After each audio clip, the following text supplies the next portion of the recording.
right. Welcome everybody back to the Team Coaching Zone podcast and to this week's team coaching learning conversation. First time on the show, we have Christina Lee and Dr. Yvette Hall from Paradigm 360 Consulting. So Christina and Yvette, welcome to the Team Coaching Zone. Thank you. Thank you, Christina. Thank you. Yeah, well, we were having some good laughs right before we joined, and then I was looking and I said, "Oh boy, we're about 10 seconds away from going live." But anyways, I'm looking forward to bringing that good energy into a Friday. I hope you guys have had a good week. I've had a busy week, but I oftentimes find ending the week having some reflection and learning on, the topic of teams and team coaching and organizations and leaders and all that is a nice way to end the week, on a positive note and hopefully with some inspiration and motivation for the listener. So again, thank you guys for joining today. Christina, I believe you are located in North Carolina. Is that right? Yes, by way of the great state of California. I'm from the Bay Area. Yeah. But I live in Charlotte, North Carolina. Yes. That's awesome. I love it. Love to hear how you made it across country. And Yvette, are you also in the South or where are you located? Yes, I'm also in Charlotte. You're also as a in Charlotte. result of Christina being here. Okay. Nice. But where do you hail from? Also from California. Oh, okay. So interesting. In the Bay Area. I'm stuck on the East Coast. I've always wanted to go west, and then we've got the West Coasters moving east. So that's good. I guess just the dynamic flow of people back and forth is good stuff. But wonderful having you both on the show. I believe it was David Matthew Pryor who is how we got connected. I think you guys have an interesting story about that, which maybe we'll get into, about being at a team training and getting connected. And then you guys ended up getting connected to the 6 conditions. And that's how I met you guys. And you guys really distinguished yourselves in some of our training. So thought it'd be great to have you guys on. But let's give the listeners a little bit of a background. You guys have had some really distinguished careers already. I won't kind of share everything because I think we'll wipe out pretty much the whole podcast here if I go through everything. But I'll start with you, Christina. You're the CEO at Paradigm 360 Consulting. As you said, you're a native of California, in Oakland, California. You now are residing in North Carolina. I took note that you have 6 adult children and 1 grandson. So I think right there alone, you have a level of expertise with team coaching and leadership and, being an executive of a family team of that size. But no less in your professional career, I see that you've been a district director for junior achievement in the Bay Area of San Francisco. There, you were responsible for raising $3.5 million a year for that organization. You managed a advisory board of C-level executives that were directly responsible for the full operation of school to career programs for 42,000 students in junior achievement in the Oakland Unified School District, which is awesome. You later left corporate America and developed Namaya Training and Consulting, a company that specializes in leadership and development training in the corporate and nonprofit areas, and now also the president and co-founder of Paradigm 360. There's more here, including being a chaplain for the mothers of NFL players, which is really interesting, and the Professional Football Player Mothers Association. That's totally interesting, as well as a chaplain for the men and women in blue at the Mint Hill Police Department. Christina, I know there's more to the story, but anything else you want to share with the listeners before we pivot over to Yvette? No, thank you. You've pretty much touched on it all. I don't know who that person is. So much. Exactly. And I think you podcast as well, right? You have an executive talk series, I think, executive talk podcast. That's right. Talk. You're absolutely right. Awesome. Yes. Awesome. Well, great to have you on, Christina. And we also have joining us Dr. Yvette Hall, who's the co-founder of Paradigm 360 Coaching and Consulting. She's the COO, and their firm specializes in leadership development training, change management, team and executive coaching, and coach training. And you have specialties in team and leadership development, strategic visioning, training, executive coaching, change management, competitive and strategic analysis, which is a real suite of things. You have been a strategic marketing and business leader with extensive corporate experience in consumer packaged goods, marketing, sales, and business development, brand management, category management, trade and customer marketing, and sales planning. So I think needless to say, the two of you are really a dynamic duo. in terms of your background of experience and what you're bringing to the table in your business. But Yvette, anything else about your background that you would like to share? Well, Krista, thank you for asking and thank you for that introduction. Mm. Background wise, like you said, spent most of my career in corporate America, but then I did a shift. And the explanation for having gone back and gotten my PhD at a later age, let's just say that, I started teaching at the collegiate level, teaching Oh, nice. Where'd you get your marketing PhD in? and corporate strategy. My PhD is actually in marketing. In marketing. Okay. Yes. Nice. So you went and started teaching and then eventually found your way after a career, it looks like in corporate, to connecting with Christina? Yes. So we started Paradigm 360 when I was, full-time teaching. And then we got to the point where it was just too difficult to do both. And so I took leave of the teaching piece, although it's still in me. So I love that every day I get a chance to still pour into people in that fashion.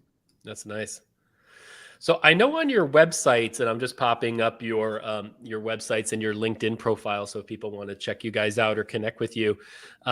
But I think on your website, you actually have a little bit of a story about how Paradigm 360 was created. So I'm wondering if you guys want to share a little bit about your origins, and then I'd love to get into, I know you do a number of things, but would love to hear a little bit of the story of how you got really into team coaching, because that's really the main focus of this show. It tends to be about team coaching, but we can touch on other things as well because it's all interconnected and interdependent.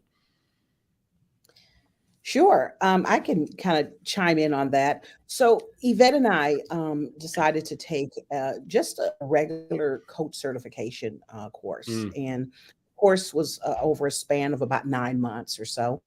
And in the second track dealt more with you as an individual, kind of a purpose and type thing, and life purpose. And so as we were going through it, Krista, I started to count the number of people who were around the table who paid the amount of money that we paid. And I told Yvette, I said, you know what, we could really do this. That's a pretty good business. Absolutely. And so when I started adding up the room, it was pretty lucrative. And so I said, maybe this needs to be a part of my life purpose. And so we really had a transformative experience, all jokes aside, in that room. And it was such a powerful dynamic. On the way back from Atlanta to Charlotte, we took a napkin out of Yvette's glove compartment, and we started to write the vision of Paradigm 360. And she and I then, by the time we got to her home, we found ourselves on the phone with LegalZoom, and we incorporated our business in the moment. And that's awesome. No capital, no vision, no real clear purpose or anything like that. We just knew that we were supposed to be in business together. And I got to tell you, after that, we partnered with an organization that allowed us to buy into a franchise to use their coach training material. And once we got that franchise piece under our belt, it was no looking back. Krista, we took off. We had a kickoff. Our first kickoff, we had about 35 people commit at about $3,000 per person to invest in the first track, and we have never looked back. And you guys are awesome.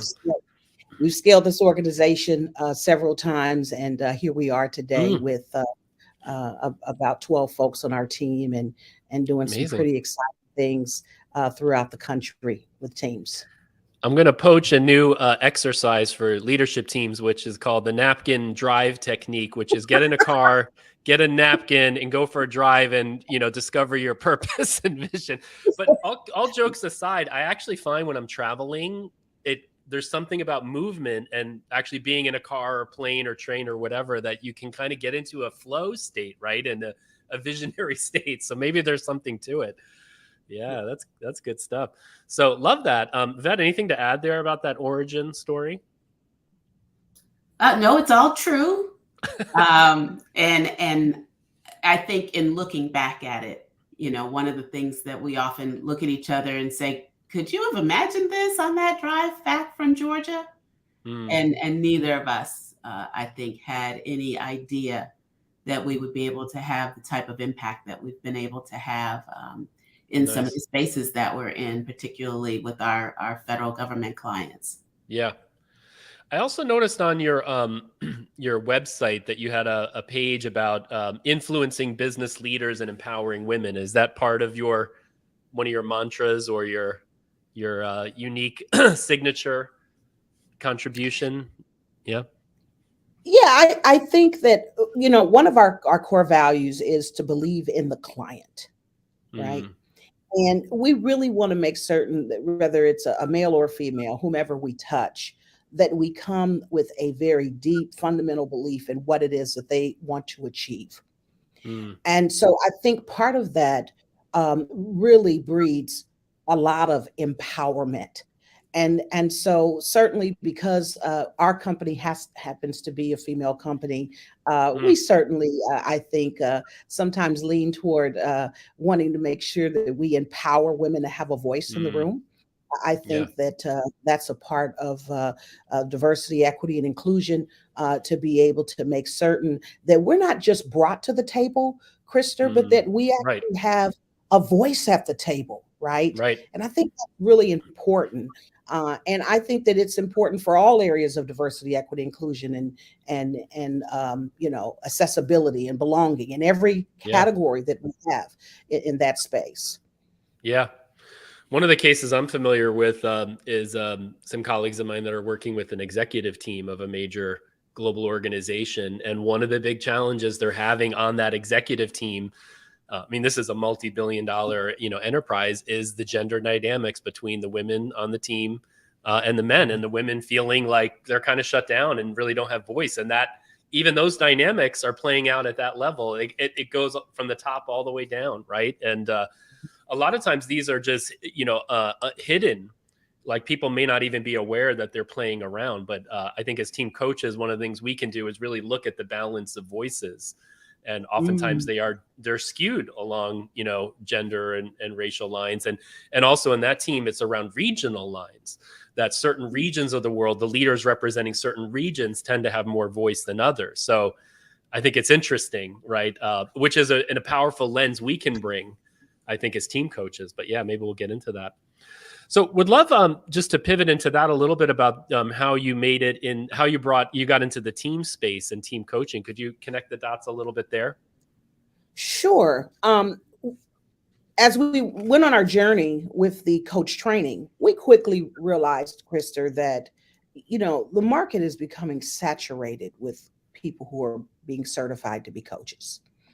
And Mm, and at some point, right. we would run out of bandwidth, right, to be able to continue to scale our organization. So we decided to kind of Mm, lean on some of the other skills and gifts and knowledge base that we had, um, that would incorporate more of a consulting arm, strategy mm, process improvement, things that Yvette and I, mm, soft skills or change management. These were areas that we were certified in. And mm, so we realized that we could get more mileage if we started to work with teams. And so we mm, started working with different assessments. And in order to continue to grow our business model and also in alignment with helping the team, not only doing a one and done and checking the box, but having the team get better over time mm. through group coaching and team coaching. And that is how we started to get into this space. And now we do more of that than individual executive Okay. coaching. Right. We do a lot of team and group coaching. Mm. Yeah, I think that's also parallels my pathway. I got certified first. I was a trainer and facilitator for more than a decade, and then I got trained as an executive, as a coach through CTI, the Coaches Training Institute. And my main entree into team coaching at first was via executive coaching.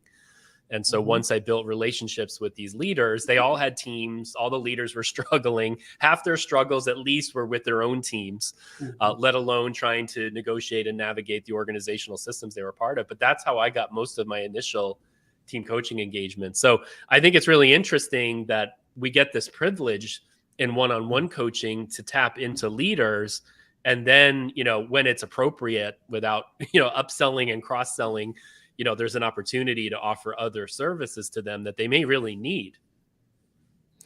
Yeah. And for us, it aligned with the value of believing in the client, wanting to see that client maximize their potential, and to become a high performing organization, which is why they signed up for executive coaching in the first place. They wanted to make an impact in their organization. But, working with just the C-suite executive for us was not really enough. We really needed to be in the sandbox with the executive and their team. And so we find that working with the C-suite level individual and working with the team really gives it a much richer experience. Yeah. I think I've said this many times. One thing I'm really struck about the leadership development industry is attracts the most dollars in terms of all of learning and development. And also in the social sciences, leadership is one of the, if not the most, it's one of the most studied topics. And yet team leadership, the leading of teams, is just really kind of conspicuously absent. There's not a whole lot of attention on that. There's actually not a whole lot of literature on followership either. But I think it's really interesting around how do we bring a lot of the leadership development work, which tends to focus on the individual, but link that up more with what does it take to actually lead groups and teams of people, and then ultimately teams of teams. And I think that's kind of striking, that there's a massive gap in the development of leaders. And I don't know if you see this in the senior teams in particular, is they're so powerful in their own roles and leading their own silo. But when they're together, I always say it's kind of like they fold up like a group of lawn chairs. They don't know how to act with each other. They don't have formal authority over each other. And they end up being very dependent on the CEO or the leader. And it's always kind of interesting, the dynamics you see in some of these teams of people who are very powerful individual leaders, but collectively they're less than the sum of the parts oftentimes. Krista, I think you bring up a really good point. In fact, we are working with the team that you literally just described. Very large organization. Each leader has their own team, very large teams, and they do a fantastic job. But there is not a lot of emphasis placed on how do I become collaborative with my first team, right? That executive level team. And how do you help them understand that there's interdependencies that need to be explored in order to really have the impact into the full organization? Because it's great to have an awesome silo, right? But if we all have awesome silos and we're working collaboratively and interdependently where it makes sense, the team can only get better. Yeah, I think you hit it on the head. I actually have a team next week. This whole idea of moving from a siloed leader to an enterprise leader, right? Where you're actually thinking about the interconnections. I think that is, again, a huge area for us as team coaches. But what I really struggle with a lot of leadership teams is, again, like we have these sessions, they discover their interdependencies and their purpose. But after the retreats or after the sessions, they're going back to fighting fires. And a lot of the good intentions just don't translate into actually delivering on some of the leadership team work. I'm curious if you guys have encountered that, and how do you help teams navigate that dilemma? Absolutely. I think one of the things that we do and for that very reason, right? Everybody gets excited at the retreat and then they go back and it's as if, we just go back to business as usual. That's why it's so important to, in the contracting space, contract continuous interfaces, right? Every contact point, we have group coaching that we'll do, or team coaching with that team, having them hold each other accountable for the things that they said that they would do differently. Right. And really making sure that you keep that goal in front of them, because it is very easy, particularly at that level, when you have large organizations, you've got to keep your organization running. And we get that. But again, without that continued focus, right, it's all for naught. Mm, And Krista, I'd like to add a different perspective on that, and I think that Yvette has coined this perfectly. But I'd like to kind of chime in and talk about the importance of leaders continuing to do self-development mm, so that they understand how to lead. I think when we get to a certain mm, part of our career in the C-suite, it's almost like we park the car and mm, we just do the thing, we just do the job. We don't realize that trends are changing, things are changing, language is changing, and people have to stay cutting edge. And I mm, think that we have to make certain that we're continuing to sharpen our own sickle as mm. leaders, and particularly in the C-suite. And so listening to podcasts such as this on the way home during your commute Right. uh, can really start to turn the wheels for a leader to say, hey, you know what, we're not doing that. Maybe Right. this is something we can incorporate, because it allows that unconscious incompetency that we all have as leaders, where we don't know what we don't know, Right. to Right. really kind of surface. What are your thoughts, Krista? Mm. Yeah, I think what you're getting at is really the critical role of learning, and that really learning is the mode of performing. We tend to Mhm. separate learning from performance, but I think when we're actually learning, we are in more of a flow state. We're open to new ideas. We're open to trying out new things.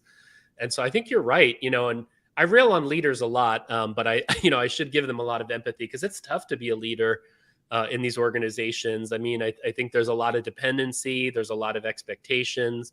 There's a lot of subconscious authority dynamics that go on. And then you add on top of that, people have been in lockdown, isolated, now working in hybrid environments. It's a lot of pressures on people. But I love this, this idea of the individual development of the leaders in parallel to, the team level work. More often than not, my team coaching is both a mix of one-on-one leader development with the team coaching. I try to avoid coaching members of the team as well, because I feel like it gets a little bit too fuzzy with all the different Yes. kinds of coaching. But I don't know how you guys navigate that. No, I think you're absolutely right. I think you have to be very careful with that. Yeah, yeah. And so I pretty much, we stick with the C-suite leader that has brought us in, and we Right. work pretty much collectively with the team. As Mm. I think about, I spend a lot of time around the world of football. Yeah, And tell when us I about think, that. Yeah. How'd you well, get into when that? Mm. my son played several years ago for the Tampa Bay Buccaneers, and Oh, wow. so during his time in the um, world of sports, I got an opportunity to connect and be Mm. serve in various areas, and so of course, the sport has become very dear and near to me. And um, Mm. one of the things I've noticed about football is that it's really a collective of teams, right? You have Yeah. your running backs, you have your wide receivers, you have your linemen, and each one of them Mm. are teams. Mm. And so Right. if you ever walked into the training room of the wide receivers, what you'll Mm. see plastered on the wall is ball security. That's their job, Krista. Their Mm. job is to keep the ball, control the catch, and get the Mm. ball in the end zone. Right. And so they spend most of their time working on that. But on Right. Sunday, Being they specialists come at that. Yeah. together as one team with Yeah. one purpose. And they've defined what the collective team purpose is. And Mm. that's to work interdependently, Yeah. offensively and defensively to Right. win the game. Nice. And when you think about how seamlessly that works, when everyone is working together and they know exactly what their compelling purpose is, they know why they exist in the organization, and they know how to play in the sandbox interdependently with other collaboratives around them. I Mm. think that it can make it's makes the difference of a team that's not going to win and a team that's going to be a winning team. And I think we saw that Mm. with Tom Brady, one of the greatest Yeah. quarterbacks that has ever played the game. Yeah. Regardless of the state of the team, when he got there, his leadership was Mm. able to turn it around And he was able to build this collaborative effort where everyone knew where they were supposed to be on the field. And they got the job done. Yeah, so it's interesting. I think this role of the individual versus the group, or the individual and the team, and the role that an individual can play, but can't do it alone, right? There is a role for individual leadership, and that, those champions, but it also requires this. I think that the football analogy is great because it really gets at the role of being a team of teams. Do you find that having like metaphors like that or analogies helps the teams that you're working with in the companies? Because, I think what's interesting about football, because the game is really defined, it's really clear.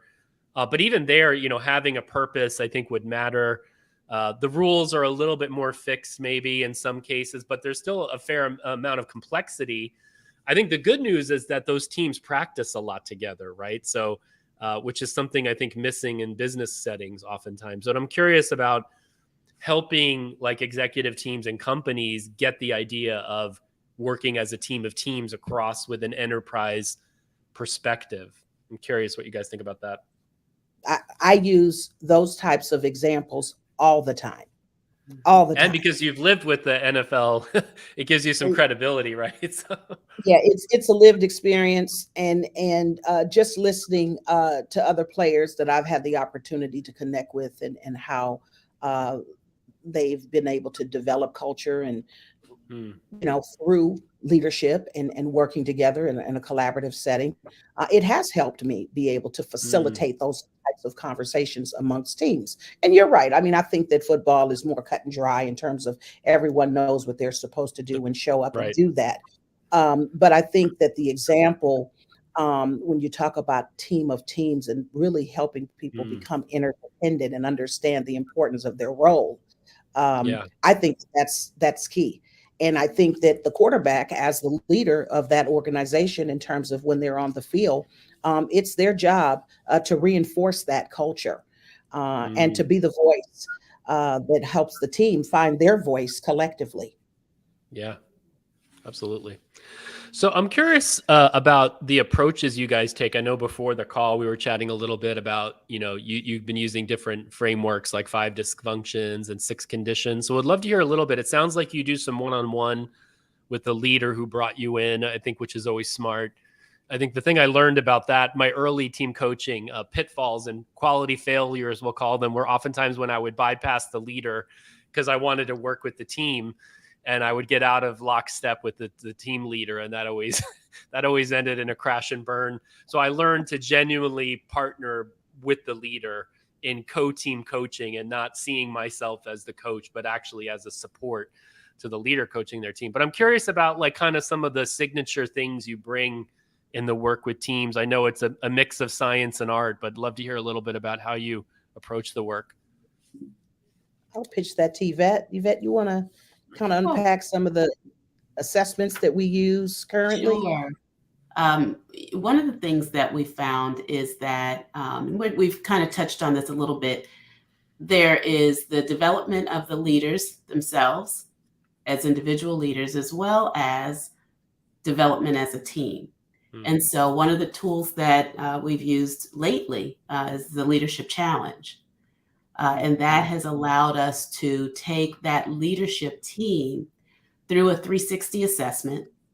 And that 360 assessment also comes with a 2-day training. And so we have been able to take that and segue that into group coaching sessions around each of the 5 exemplary practices of exemplary leadership. And then we'll take the TDS, and as Christina likes to say, we give the team give us as the consultants an opportunity to look under the hood of the team to see what's really going on. And the nice thing about all these tools, whether you're using DiSC or 5 behaviors, it gives you a way to help people connect the dots. Right. So if I know that my team has an issue with compelling purpose, well, I can look at that and say, well, am I casting the vision? which is part of the 5 practices of exemplary leadership. And so Mm. all of the pieces really overlay nicely so that we're able to really give a comprehensive service. Let me just slow that down for a minute. I noticed we just had a big bump in our viewers to 112 people joining, and would love for the folks who are listening, if you guys end up having questions along the way, it would be wonderful to hear from you if you have questions or thoughts. But just to slow that down a little bit, because I think there's an important nugget here. So before even getting to the team level work, you really actually start by grounding the leaders in some of their own inquiry using the leadership challenge. And I'm on the website now. Is that the one by, is it Kouzes and Posner? Kouzes and Posner, yes. Yeah. And so there are 5 elements there. I'll just read them out here. Model the way, inspire a shared vision, challenge the process, enable others to act, and encourage the heart. But it sounds like they do a 360. They come together for a 2-day training. Yes. And you'll do that with the Intact team? That is correct. Okay, interesting. So that seems to be really smart in the sense of getting a group learning together would create a lot of psychological safety in the room, would start getting people into a learning orientation, stretching themselves, probably building a level of trust and, I don't know, excitement. I'm curious, tell me a little bit about how you see that kind of groundwork setting the stage for moving into the teamwork. Well, I think you've hit the nail on the head with the trust building. People get really authentic because everybody's sitting in the room looking at what their leader thinks of them, what their peers think of them, and what their direct reports think of them. And so it gives you an opportunity to really have people be introspective about how they're leading. And once we can do that in a setting where, like you said, psychological safety, people are becoming vulnerable, and thinking about the intention, right? So it's not so much just, do I model the way at all, right? Because we all do. It's the frequency of the behaviors. And so as we start to talk about that, bringing in the TDS, overlaying that, helping the teams come up again with compelling purpose or team norms, looking at their values and being able to define them, really makes for an increase in their cohesiveness just through that experience. And then by staying with them for the next year to 2 years, well, now we're really creating some movement in how the team functions. Okay. And Krista, we typically do not contract with a team unless we can get a year to 18 months. Because we realize that we are not in the business of checking the box. So we really don't believe in one and dones. And, as Yvette has shared about the importance of the leadership challenge, it really kind of solves our problem with that self-leadership piece. So now we're doing teamwork. When we break out after the 2-day offsite, so we bring them in for a 2-day offsite. They spend 2 complete days with us in Charlotte, away from their office. They're pumped, they're juiced, they've unplugged. They go back, and we now have a whole year left to implement and integrate the 5 practices into how they work together as a team. At the end of this process,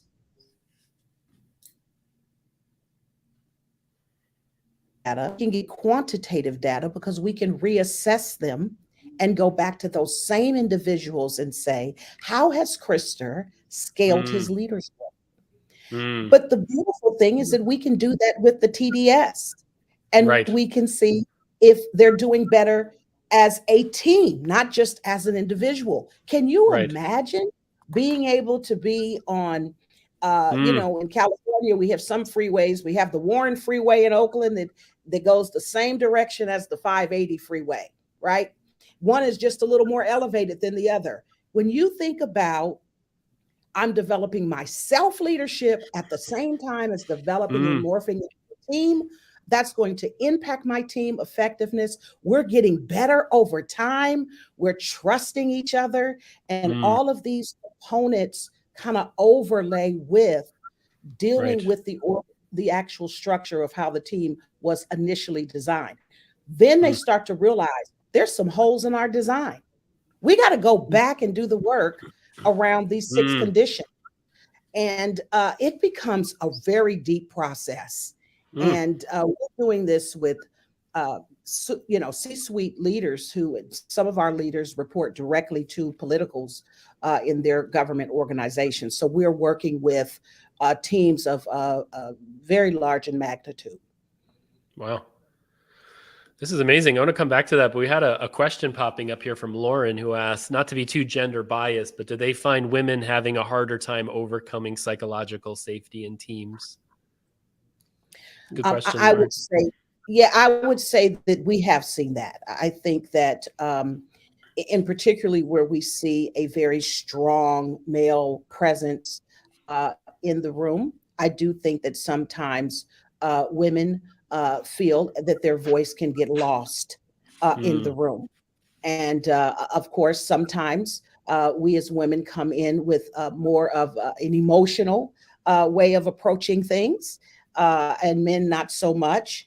And I think really being able to understand the differences between men and women and how both individuals bring such value to the organization, Mm. which is why equal pay is so important, right? It is. It's so important because we both bring a value to the organization, and so yes, we do see that quite often, where women kind of shrink back sometimes and not Mm. allow themselves to fully lead. I'm gonna have Yvette pitch this to her and have her chime in too. Thanks, Christina. I stepped on you a little bit there. Sorry. No, Um, One of the things that I like about doing a 360 assessment at that level is because it also Mm. includes a self-assessment. Each individual gets to see how they believe their leadership is showing up versus how others see their leadership, right? And so what we find sometimes, I was just talking to one of our team members who was doing a team out in California, taking them through the assessment, and even the leader who is a woman assessed herself so much lower than either her manager, her peers, or her direct reports. And so one of the things that the 360 helps us do is have those individuals who've rated themselves lower really start to understand their power in the room, because oftentimes they just I think we get imposter syndrome, right? We're not sure that we deserve the seat at the table, but we absolutely do. And the 360 helps them to be able to see that. Mm. This is good stuff. I'd love to hear a little bit of, if you have an anecdote or a story of a client you've taken through this. You don't need to mention the client or anything, but just curious about a little bit about the journey. Because so it sounds like you do this great, upfront work on the getting the individual piece really going, and that forms a common bond. And then adding the team diagnostic survey in helps them start to look at their design as a team, and then using both of those as ongoing measurement devices. But I'm curious if you have an example that kind of stands out from your clients, your experience with your clients. Wow, we have so many Mm. fascinating stories of teams that we've done work with. One that I could think of recently is a team that, you know, had some trust issues on the team and called us in to do some work. And the transformation after that deliverable, you could slice it with a knife. Mm. And the team has learned how to really solve their own internal issues. And they're very open and vulnerable, and very honest with each other when they're in a difficult space. And that's something that they didn't Mm. feel that they could do previously. And so I think that we're seeing more of that. Mm. Oftentimes, Krister, it's not unusual for tears and emotion. Mm. Um, I had one, I'll never forget this one CEO who said to us, I've heard about you all, and I've heard that everyone that works with you ends up crying. I'm going to let you know that I will not shed a tear. And so, Sure enough, and so, he's crying, I'm sure. that's right. On the second day of the offsite, at 4:45, before 5 o'clock hits, I'm standing outside the hall, and Yvette says, "Come here, come here." I said, "What's going on?" "They're crying." and, so, and I walked in the room. I go, "What happened?" He said, "Yeah, I promised myself I wouldn't get in this space, but I think people have to realize that it's okay to be human. Because guess what? Real people come to work, Krista. Yeah. Real people come to work. We come to work with our baggage. We come to work with last night's argument with our spouse. We come to work with our children's issues. We come to work with taking care of our family members, our parents that are aging. All of those pieces we bring to work.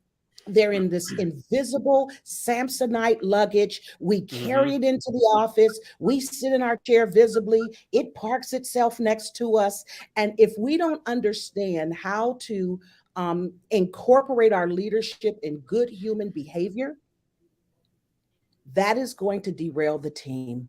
And so we can give you story after story of how we have been gifted to have some powerful, deep, transformational, but safe, bringing that psychological safety in the room and really turning teams around. It has been powerful. And I got to tell you, the 6 team conditions that you and I are so rooted in has been the framework to then say, as we work on your behavior, let's work on your foundation, because the foundation of a team, oftentimes the behavior is a symptom of a poor start. It's a symptom of a poor design. And if we can get the design right, oftentimes we can get the behavior corrected. Right. And if you've been doing that leadership challenge work, you are working on behaviors, right? And it's the interplay between the two. So it is a mutually reinforcing virtuous cycle, hopefully, to get them on, right? Absolutely. Wow. That's amazing. So I'm curious what you guys are most excited about this year in 2023 when it comes to your business, working with teams and leaders. What has got you guys waking up in the morning wanting to get after it?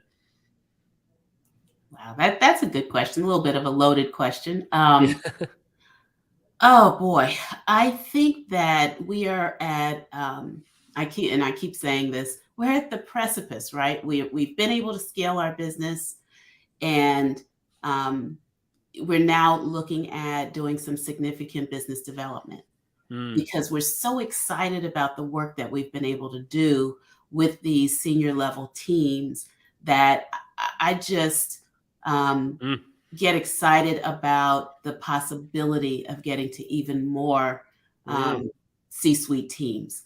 We do a lot of our work in the federal government space. Okay. And it just, to think that perhaps we can have an impact on a senior team at an agency, we'll pick one out of the blue, like the IRS, right? And that gets all the way down to every single taxpayer at some point who has to call the IRS, right? And I need the IRS. I need you guys to work with the IRS for me. Listen, we love, you know what, that's so funny that you say that, because our values, Krista, around this work has to ring true for our client. If you cut me today, I will bleed federal government. I believe in the men and women who have taken an oath to serve the American people. And I think that's our unique differentiator, that we so believe in them. And I joke around and I say to we do get opportunity to work with the IRS and from time to time. And I say to them, I care about you all so much. I'm paying my quarterly taxes early. And this year I accidentally did that. I paid for 2023 when I was trying to pay for 2022. But my point to you in saying that is that we really believe and care about our clients so deeply, and we want them to win. And this is not about money for us. It's about deep transformation and people feeling valued. And I look at our federal government system, Krista, that if we didn't have an IRS, we wouldn't have an economy. If we didn't have the EPA, our asthma would be out of control. If we didn't have the FAA, we would never be able to get from A to B. If we didn't have the USDA, there are people who would go without food. I mean, when you think about how they interdependently become this beautiful organism that allows the men and women in America to be able to essentially live. And well, that's the mindset we walk in with when we're working with our senior teams. That's how much we care about them. That's beautiful. I'm so happy to hear you're working with government, because I have to say, I think after the pandemic, governments have taken a beating in terms of trust with their with the publics, and not just in the US. I think it's all around the world. I think there's a lot of collateral damage that came out, and for people to help reinstill trust in government, I think is huge. And for people to see, I agree with you. I think a lot of the individual members, like in many organizations, have good values and want to do the right thing. And sometimes, it's dynamics emerge in organizations that aren't necessarily planned or controlled by one or two or a few people, but they can end up, having negative effects. So love that to see, because I think right now, we have a leadership crisis around the world, right? Geopolitically, we're in kind of dangerous territory right now. And at a time when we need leaders to not only lead their own organizations or, countries well, it's the collaboration amongst organizations and leaders across. It gets back to the whole team of teams idea that seems to be quite missing. I spent 10 years consulting and coaching around the United Nations. So I went all over the world for the UN and got to support leaders and teams all over the world. And again, another organization that had incredible people who have great values, great sense of purpose, and just what they bump up against in terms of political pressures, financial pressures of cultures. And it's incredible the forces that, people who are in these roles are under. And yeah, I think it's hard work. So applaud you guys for getting into that space. So it sounds like, Yvette, it's really about scaling your work now to reach bigger impacts. And so I guess the question becomes, do you guys then become more the C-suite leaders that you've been in other roles now for Paradigm 360, or do you want to still be in the game? That's something I struggle with, is that, you can get caught up in bureaucracy and administration when you're scaling a business, and then you kind of lose the joy if you're too far away from the work. So I'm curious how you guys are seeing yourselves, stretching yourselves as the business stretches. I see that as a very delicate balance for myself, Krista. I very much want to remain in the work, but my role, of course, is rapidly increasing around business development, as we now have to pay employees and make sure that we keep the doors open for others. So it is a delicate balance. But I think that there'll always be a part of me that will connect to the meaningful work that we do. As we're having this conversation, I'm always thinking about our clients and what they're going through. And I'm thinking today about, organizations that are on disaster around some of the storms that we've had. And that just keeps me, that care and that humanity that we bring to this work. I don't know that I could ever separate myself totally from that, because I care about these men and women so deeply and want them to be able to live out their best life, but also feel very accomplished when they end this thing and they hang up. They ring that bell for the last time and they're getting ready to retire. Mm, I do want to go back to one thing you asked, and I thought Yvette answered this eloquently, but I wanted to add the one thing that I want to do this year that I'm very excited about is that we're getting ready to launch. I'm trying to develop a cohort, and right now it happens to be it's primarily women, mm, but it's a cohort of leaders, and for 1 year we'll be together. They'll get an opportunity to have some mm, involvement with the 16 conditions so that they can take that and use that within their organizational structure.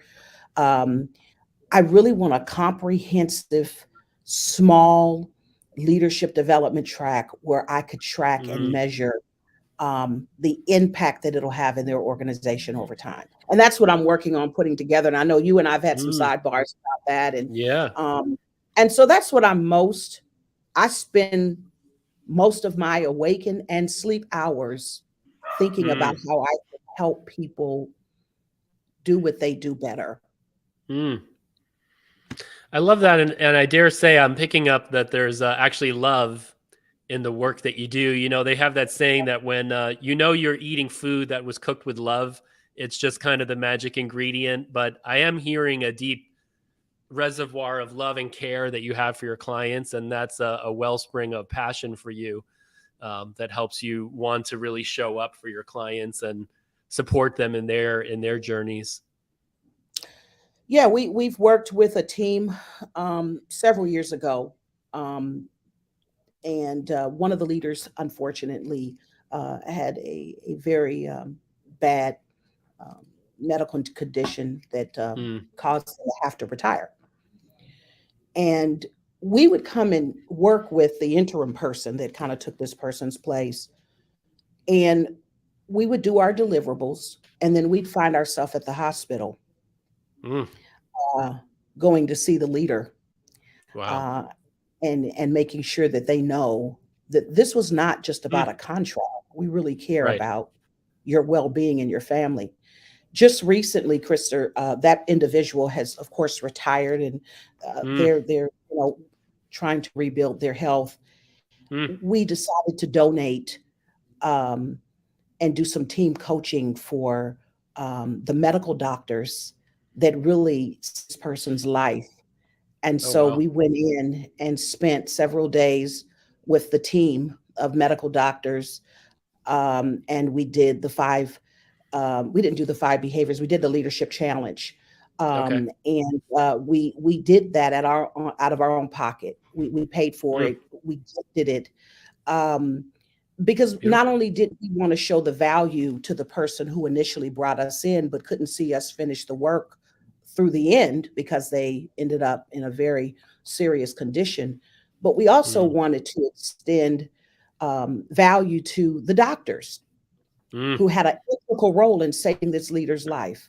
And Yeah. so for us, it was a 360. So now we're in the midst of creating a leadership award to a medical professional in that particular hospital in the name of that leader. That's how Mm. serious this work. This is Wow. not a check the box for us. That's We awesome. are deeply Love that passion. committed Yeah. to seeing teams be transformed and renewed so that they could Wow. go out and do their best work and serve their Mm. client. That's Wow. that's what wakes me up, Krista. You're getting me Yeah, excited. I feel it. I'm gonna go coach some people when I finish. I'm gonna go find someone to coach if nobody's on my calendar. I love that. I love that spirit. Yeah, that's what this is about. As I look back on the years, I've been really kind of just focusing on coaching teams the last 8 years of my career. And I have to say, I always like to say to people, like, when I do this work, it's like I get paid in 3 or 4 different ways. And the Yes. money is the least of the forms of pay. It's the meaning, it's the ability to be of service I think actually seeing people grow and change, whether it's individually and collectively, is kind of sacred work. And there's something Yes. spiritual in that. And there's something about helping people grow, which is like such a gift. and it feeds your own soul. As a team coach, it's kind of holy work in a way. Just I agree with you, Lauren. These ladies are very motivating for sure. Yeah, this is good stuff. Wow. Well, this is a wonderful way to kind of wind down the week here for me. I've got a team coaching supervision session coming up, and now I've generated some great motivation. So I'm going to show up to that session with some more game than usual on a Friday. So thank you for that inspiration. And then I have a call with my client this afternoon, the team that's struggling with moving from the silo to the enterprise. So I'm picking up some great. So thank you for your motivation today, ladies. Obviously, if people want to learn more about you guys, they can go over to paradigm360consulting.com. So that's paradigm360consulting.com.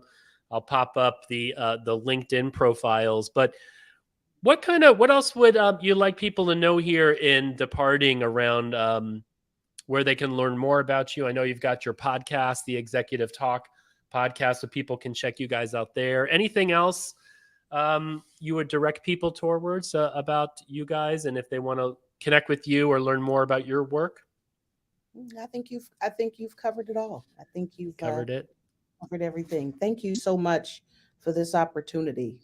As we continue to build world-class leaders one conversation at a time, you've definitely helped us move the needle on that today. Oh, wonderful. Thank you, Christina. Yvette, final words? Thank you for the opportunity to talk to your audience.